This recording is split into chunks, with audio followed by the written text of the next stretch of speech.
Hello friends, இன்னைக்கு எபிசோட்ல என்ன நடக்குதுன்னு பார்க்கலாமா? முத்து எவ்வளோ சொல்லியும் செல்வம் காசு வாங்க மாட்டேங்கிறாரு. ஏதோ நடந்திருக்கு, என்னடா நடந்தது சொல்லுங்க அப்படின்னு சொல்லி கேட்குறாரு. ஃப்ரெண்ட்ஸையும் திரும்பி பார்க்குறாரு, அவங்களும் எதுவும் சொல்ல மாட்டேங்கிறாங்க. செல்வத்தை பார்த்து டே இப்போ நீ என்ன சொல்ல போறியா இல்லையா அப்படின்னு சொல்லி கேட்குறாரு. முத்து ரொம்ப கோவமாக கேட்குறாருங்கிறது தெரிஞ்ச உடனே செல்வம் வந்துட்டு நான் சொல்கிறேன்டா உண்மை என்னன்னு சொல்லிட்டு, ஆனால் நீ கோவப்படக்கூடாது அப்படின்னு சொல்லி சொல்கிறாரு. என்ன விஷயம் சொல்லுடா அப்படின்னு சொல்லும்போது, இல்லடா வீட்டிலேருந்து சிஸ்டர் வந்து என்ன பார்த்தாங்க அப்படின்னு சொல்கிறார். மீனா வந்து உங்கள்கிட்ட பார்த்தாலா, அவன் என்கிட்ட காசு வாங்க வேணாம்னு சொல்லி சொன்னாலா அப்படின்னு சொல்லி ரொம்ப கோவமாக கேட்குறாரு. டே இதுக்கு தான் நான் உங்ககிட்ட சொல்ல மாட்டேன்னு சொன்னேன், நீ கோவப்படாத. சிஸ்டர் வந்து சொன்னதுக்கப்புறம் தான் எனக்கு உண்மையே புரிஞ்சது. எதுக்கு வீண் செலவு பண்ணணும்? உங்ககிட்ட இருந்து காசு வாங்கி ரூம் கட்ட முடியாத மாதிரியும் பண்ண வேண்டாம். அது மட்டும் இல்லாமல் எனக்கும் இந்த செலவு வந்து ரொம்ப அதிகம் தானே. நான் அதுக்கப்புறம் உனக்கு கடன் கட்டும் போது ரொம்ப கஷ்டப்படணும். அதனால தான்டா நான் வேண்டான்னு சொல்லி சொல்கிறேன். செல்வம் சொல்கிறாரு, ஆரம்பத்திலேருந்து உனக்கு எனக்கு தெரியும், என்னை உனக்கு தெரியும். உங்கள் அப்பாவுக்கு 60ஆம் கல்யாணம் பண்ணணும்னு சொல்லி நீ எந்த அளவுக்கு ஆசைப்பட்டேன்னு எனக்கு தெரியும். இந்த காசை கொண்டு போய் ஃபங்க்ஷனை நல்லபடியாக நடத்த போறியா இல்லை என் சொன்ன பேச்சு கேட்க மாட்டியா அப்படின்னு சொல்லி கேட்குறாரு. மரியாதையை காசு எடுத்துகிட்டு போடா அப்படின்னு சொல்லிட்டு கார் மேலே வைக்கிறாரு. அப்பவும் செல்வம் காசு எடுக்கவே மாட்டேங்கிறாரு. நீ என் மேலே உண்மையான அன்பு வச்சிருந்தா நீ அந்த காசு எடுத்துக்க, இல்லைன்னா என்னமோ பண்ணு அப்படின்னு சொல்லிட்டு கார் ஸ்டார்ட் பண்ணுறதுக்கு போகிறாரு. திரும்பி பார்க்கும்போது செல்வம் வந்து காசு எடுத்துக்கிறாரு. சரி ஓகே அப்படின்னு சொல்லிட்டு கோவமாகவே முத்து வந்து வீட்டுக்கு போகிறாரு. வீட்டுக்கு போன முத்து கிச்சனுக்குள்ளே போய் மீனாவை தரன்னு கையை பிடிச்சி இழுத்துட்டு போறாரு. ஏங்க என்னங்க என்ன பண்ணுறீங்க விடுங்க அப்படின்னு சொல்லும்போது கையை பிடிச்சி இழுத்துட்டு போய் மொட்டை மாடிக்கு கூட்டிகிட்டு போறாரு. ஏங்க கையை விடுங்க, என்ன பண்ணிட்டு இருக்கீங்க அப்படின்னு சொல்லி மீனா கேட்குறாங்க. செல்வத்துக்கிட்ட போய் என்ன சொன்னேன் அப்படின்னு சொல்லி கேட்குறாரு. என்ன சொன்னேன், நான் உண்மையை தான் எடுத்து சொன்னேன் அப்படின்னு சொல்லி மீனா சொல்கிறாங்க. என்ன உண்மையை நீ சொல்லிட்ட, எதுக்கு என்கிட்ட காசு வாங்க வேண்டாம்னு சொல்லி அவங்ககிட்ட சொல்லியிருக்கேன். அவன் மனசு எவ்வளோ கஷ்டப்பட்டுருக்கும், உனக்கு எதுக்கு இந்த வேண்டாத வேலை அப்படின்னு சொல்லி கேட்குறாரு.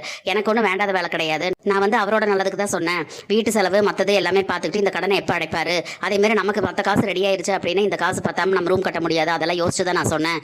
எல்லாத்துக்கும் நான் நல்லது தான் நினச்சேன் அப்படின்னு சொல்லி மீனா சொல்கிறாங்க. நான் அவ்வளோ தூரம் காசு கொடுத்துவும் அவன் வாங்க மாட்டேங்கிறான், அதுக்கப்புறம் தான் தெரிஞ்சது நீ தான் பேசியிருக்கேன்னு சொல்லிட்டு.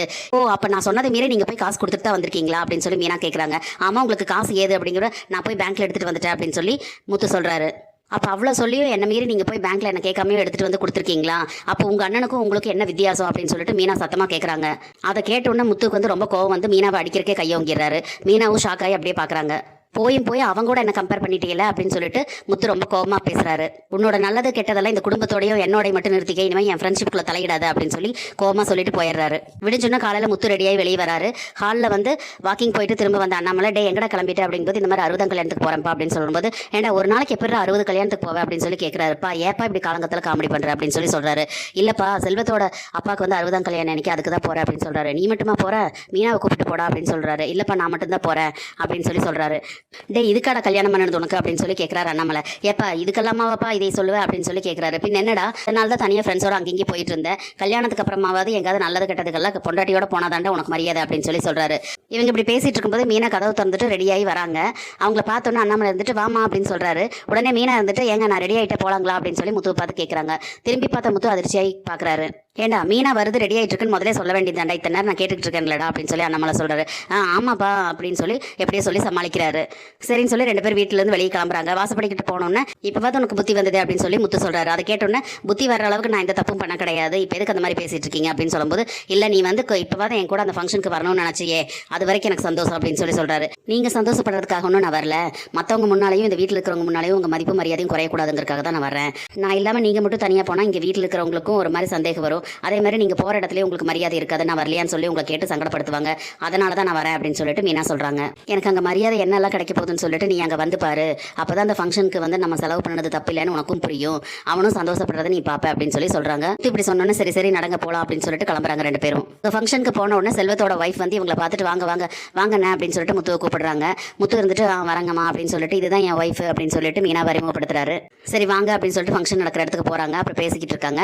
அப்புறம் செல்வம் எங்க அப்படின்னு சொல்லி கேட்கும்போது அவர் பின்னால் தான் இருக்காரு அப்படின்னு சொல்லி சொல்கிறாங்க. சரின்னு சொல்லிட்டு இவங்க போகிறாங்க. உள்ளே போகும்போது வந்து மீனா வந்து ஒரு அரமனசோட இருக்கிற மாதிரியே ஒரு மாதிரியான சஞ்சலத்தோடயே தான் போகிறாங்க. அதை பார்த்த உடனே முத்து இருந்துட்டு எதுக்கு இப்படி மூஞ்சி ஒராங்குட்டா மாதிரி வச்சுக்கிட்டு வர்ற, கொஞ்சமாவது சிரிக்கல அப்படின்னு சொல்கிறாங்க. எங்கே சிரிக்கணும் அதெல்லாம் எனக்கு தெரியும், நீங்கள் நடங்க அப்படின்னு சொல்லி சொல்கிறாங்க. கொஞ்சம் சிரிச்சிட்டு வந்தால் தான் என்னவாமா அப்படின்னு சொல்லும்போது அப்படின்னு சொல்கிறாங்க. இது கொஞ்சம் அதிகம் தான், கொஞ்சமாக இருந்தாவே போதும் அப்படின்னு சொல்லிட்டு போகிறாரு. சாப்பாடு பந்தி நடந்துட்டு இருக்கிறதுக்கு பின்னால் தான் வந்து செல்வம் இருக்காருன்னு சொல்லிட்டு அவங்க ஒய்ஃப் சொல்கிறாங்க. உடனே வந்து அந்த திரையை விளக்கிட்டு முத்து வந்து உள்ளே போகிறாரு. அங்கே போய் பார்த்தீங்கன்னா அவ்வளோ அதிர்ச்சியான ஒரு விஷயமா இருக்குது. செல்வம் வந்து அவங்க சொந்தக்காரங்க ஃப்ரெண்ட்ஸ் எல்லாத்து கூட சேர்ந்து குடிச்சிட்டு உட்காந்துக்கிட்டு இருக்காரு. முத்துவை பார்த்தோன்னா வா முத்து அப்படின்னு சொல்லிக்கிட்டு டே வாடா வாடா அப்படின்னு சொல்லிட்டு கட்டி பிடிச்சிட்டு வாடா நீ வந்துட்டியா, உனக்காக ஸ்பெஷல் ஐட்டம்லாம் வாங்கி வச்சிருக்கேன் அப்படிங்கிற மாதிரிலாம் சொல்கிறாரு. அதை பார்த்தோன்னா முத்துக்கே ஒரு மாதிரி ஆயிடுது. ஃபங்க்ஷன் நடத்துகிறோன்னு சொல்லிட்டு இவன் இப்படி குடிச்சிக்கிட்டு உட்காந்துக்கிட்டு இருக்கான் அப்படிங்கிற மாதிரி ஆயிடுது. முத்துக்கு பின்னாலே வந்து திரையை விளக்கிட்டு மீனாவும் பார்க்குறாங்க. மீனாக்கு பார்த்தோன்னா ஒரு மாதிரி ஆயிடுது. அவங்க எதுவுமே சொல்லாமல் அதிர்ச்சியாகி அங்கேயே நின்று பார்த்துக்கிட்டு இருக்காங்க கவலையோட. முத்து வந்து டே என்னடா இது ஃபங்க்ஷன் நேரத்தில் இந்த மாதிரிலாம் பண்ணிக்கிட்டு இருக்கேன்னு சொல்லி செல்வத்தை கேட்குறாரு. டே இந்த மாதிரி ஃபங்க்ஷன் போது தானடா இந்த மாதிரி எல்லாம் இருக்க முடியும் அப்படின்னு சொல்லிட்டு சொல்லிக்கிட்டு இருக்காரு. ஃப்ரெண்ட்ஸு சொந்தக்காரங்கெல்லாம் வந்து இதெல்லாம் பத்தாதுடா, என்னடா கொஞ்சமாக வாங்கி வச்சிருக்கேன் அப்படிங்கிற மாதிரிலாம் குடிச்சிக்கிட்டு கேட்குறாங்க. டே அண்டா நினச்சி வாங்கி வச்சிருக்க ஊற்றி குடிங்கடா அப்படிங்கிற மாதிரிலாம் சொல்கிறாங்க. பத்துலேனாலும் வாங்கிக்கலாம் அப்படிங்கிற மாதிரியெல்லாம் செல்வம் சொல்லிக்கிட்டு இருக்காரு. அப்புறம் செல்வம் முத்துவோட ஃப்ரெண்ட்ஸ் வந்து உட்காந்து பேசிக்கிட்டு இருக்காங்க. இதையெல்லாம் பார்த்தோன்னா முத்துக்கு வந்து ஒரு மாதிரி ஆயிடுது. சரி நான் கிளம்புறேன்டா அப்படின்னு சொல்லி சொல்கிறாங்க. டே சாப்பிட்டு போடா அப்படிங்கும்போது சரி சரிடா அப்படின்னு சொல்லிட்டு இப்படி வெளியே வராரு. முத்து அங்கிருந்து கிளம்பும்போது அவங்க கார் ஷெட்டில் இருக்கிற ஒரு ஃப்ரெண்டு வந்து டே முத்து நீ கொடுத்த காசெல்லாம் இதுக்கே சரியா போகும் போல இருக்கு, இதுவே பத்தாதாட்டுக்குடா இவன் வாங்கியிருக்கிற சரக்குகளுக்கெல்லாம் அப்படின்னு சொல்லி சொல்றாரு. அதை கேட்டோன்னு முத்துக்கே ஒரு மாதிரி ஆயிருது. இது எல்லாம் பார்த்துட்டு இருந்த மீனாக்கு வந்து ரொம்ப எரிச்சலும் கோபமும் வருது. என்ன சொல்றதுனே தெரியாம முத்து அப்படியே வெளியே வராரு. அவங்க ஒய்ஃப் பார்த்துட்டு நான் எத்தனை சொல்லியும் கேட்காம இவர் இப்படி தாங்க பண்ணிக்கிட்டு இருக்காரு அப்படின்னு சொல்லி சொல்றாங்க. இந்த சூழ்நிலையில மீனா வந்து முறைக்கிறத பார்த்தோன்னா சூழ்நிலையை மாத்தணுங்கிறதுக்காக முத்து வந்துட்டு சரி சரி வாங்க போய் சாப்பிடலாம் அப்படின்னு சொல்லிட்டு உள்ள போறாங்க. 2 பேர் போய் சாப்பிட உட்காந்தோன்னா இலையில தண்ணி தெளிக்கிறார் முத்து 2 பேர்த்தோட இலையிலுமே.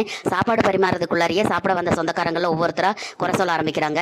என்ன சாப்பாடு, கறி வேகலை, கறி பச்சையா இருக்கு அப்படி இப்படின்லாம் சொல்றாங்க.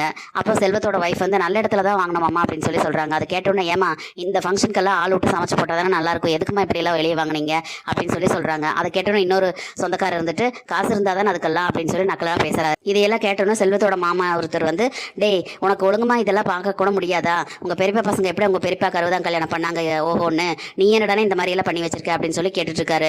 தள்ளாடிட்டே வந்த செல்வம் வந்துட்டு ஏமாமா நல்லா தானே பண்ணியிருக்கேன், கறி முட்டை மீன் அது இதனால இருக்கே அப்படின்னு சொல்லி எல்லாம் கேட்டுட்டு இருக்கான். என்னடா இருக்கு எதுவுமே நல்லா இல்லை அப்படின்னு சொல்லி எல்லாம் சொல்லிட்டு இருக்காங்க. எதுவும் நல்லா இல்லையா அப்படின்னு சொல்லி குரலை உயர்த்தி பேசும்போது எங்கிட்டே மரியாதை இல்லையாம பேசுறியா அப்படின்னு சொல்லி சட்டை பிடிக்கிறாரு ஒருத்தர். கொஞ்ச நேரத்துல மறுபடியும் சண்டை பெருசாகுது. அதை பார்த்தோன்னா பொறுத்துக்காம முத்து இருந்து எந்திரிச்சு போறாரு. எந்திரிச்சு போய் தடுக்கிறதுக்கு போறாரு. அங்க ஒருத்தருக்கு ஒருத்தர் ரொம்பவே கைகலப்பாகிறத பார்த்தோன்னா முத்து எந்திரிச்சு வந்து தடுக்கிறதுக்கு வராரு. தடுக்கிறதுக்கு வர்றதுக்குள்ளார செல்வத்தை வந்து ஒரு சொந்தக்காரர் அடிச்சிடறாரு. செல்வத்தை அடிச்சதை பார்த்த உடனே முத்து ரொம்ப கோவப்பட்டு அவர் அடிச்சிடுறாரு. உடனே அங்கே ஒரே பிரச்சனை ஆயிடுது. எங்கள் வீட்டு ஃபங்க்ஷனுக்கு வந்து எங்கள் சித்தப்பா மேலேயே கை வச்சிட்டியான்னு சொல்லி அடிக்கிறக்கு ஒருத்த வரான். கூடவே பக்கத்தில் சொந்தக்காரங்க எல்லாரும் ஒன்று கூடிய முத்துவை பிடிச்சி அடிக்கிறக்கு ஓங்குறாங்க. ஒரே அங்கே பிரச்சனை ஆகி போயிடுது. மீனா வந்துட்டு விடுங்க விடுங்கன்னு சொல்லிட்டு தடுக்கிறாங்க. அப்புறம் செல்வத்தோட ஒய்ஃபும் வந்து தடுக்க ஆரம்பிக்கிறாங்க. பட் யாருமே அடங்குற மாதிரியே தெரியல. எல்லாரும் முத்துவை பிடிச்சி இழுத்துட்டு போகிறாங்க அந்த பக்கம். டே நம்ம வீட்டுக்கு வந்து நம்ம ஆள் மேலேயே கை வச்சு இவனை சும்மா விடக்கூடாதுடா, இவனுக்கு அடிச்சு சாத்துங்கடா அப்படி இப்படின்னு சொல்லி ஆளாளுக்கு பேசிட்டு இருக்காங்க. பிடிச்சி இழுத்துட்டு போகிறாங்க. மீனா வந்து எவ்வளோ தடுக்கிறதுக்கு பார்த்தும் அவங்களால முடியல. ஆளாளுக்கு முத்துவை வந்து பிடிச்சி இழுக்கவும் அடிக்கிறதுக்கு ஓங்கவும் அப்படியே இழுத்து விடுறாங்க. முத்து வந்து அப்படியே போய் தரையில போய் உழுகிறாரு. உளுந்து எந்திரிச்சு அப்படியே பார்த்துட்டு இருக்காரு. அதை பார்க்கும்போது நமக்கே பரிதாபமா இருக்குது. மீனா அவ்வளோ தூரம் சொன்னதை மீறியும் முத்து காசு கொடுத்த நன்றி கொஞ்சம் கூட இல்லாம செல்வம் இந்த மாதிரி பண்ணது மகா தப்பு. மீனா சொன்னதை மீறி முத்து காசு கொடுத்ததை நினைச்சு இப்பவாது வருத்தப்படுவாரா என்னன்னு சொல்லி நம்ம பொறுத்திருந்து பார்க்கலாம். நம்ம வீடியோ பிடிச்சிருந்தா லைக் பண்ணி சப்ஸ்கிரைப் பண்ணுங்க ஃப்ரெண்ட்ஸ். தேங்க்யூ.